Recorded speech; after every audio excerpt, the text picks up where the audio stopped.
We'll see what happens. Bengals and the Steelers. Oh, boy.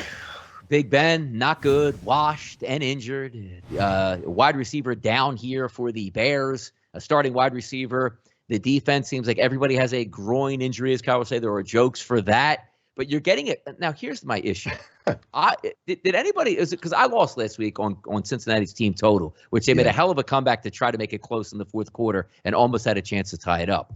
But if you watched 3 quarters of the Bengals offense, you said, oh, my God, like this team is bizarrely bad now. I can't believe I even thought to take a team total over 20. They are horrendous. So now you're going back on the road again, and we're just expecting Cincinnati to say, hey, just because the Steelers are banged up, the Cincinnati Bengals are all of a sudden to play.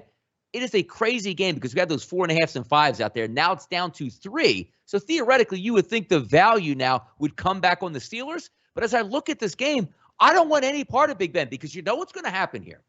In the first part of the second quarter, and if I have a Steelers bet, I'm going to say, God damn it, Donnie, you know Big Ben stinks, and you still backed him anyway because you thought the Steelers at home would be able to do enough to win this football game. I don't want anything to do with the Steelers in this game whatsoever. So theoretically, I hated the Bengals last week, but it's the Bengals or nobody for me here. Yeah, I mean, I know I circled Pittsburgh here. I'm giving them the home team edge here, and I agree. When I rewatched that game, I was disgusted by the Bengals' offense, their game plan. A lot of people who were close college football followers told me that Zach Taylor is a god-awful coach, and I think we're starting to see that rear its ugly head just a little bit.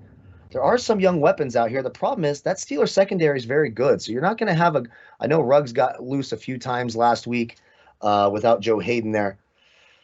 God, this one's tough. I'm just leaning home team or nothing here. I'll take the Steelers at -3. Do I love it? No. Will I have $1 of my money on anything involving this game? Absolutely not. I won't have a single player from this game involved in DFS. I hope I don't see this game on Red Zone. I want absolutely nothing to do with it.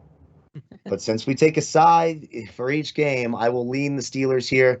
Just do the Steelers stink? Yes. Does Big Ben stink? Yes. But I just think the Bengals might stink a little bit more. Tough place to play at Heinz Field. Terrible towels everywhere.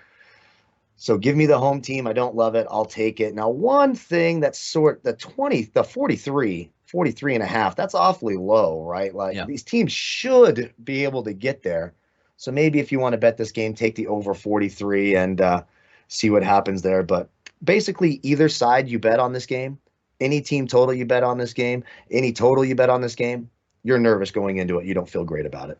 No, you certainly don't feel great about it by any way, shape, or form here, but we will be watching it as the week goes on, and maybe some good news comes out here for the Steelers. Who knows? We'll see what happens. Yeah.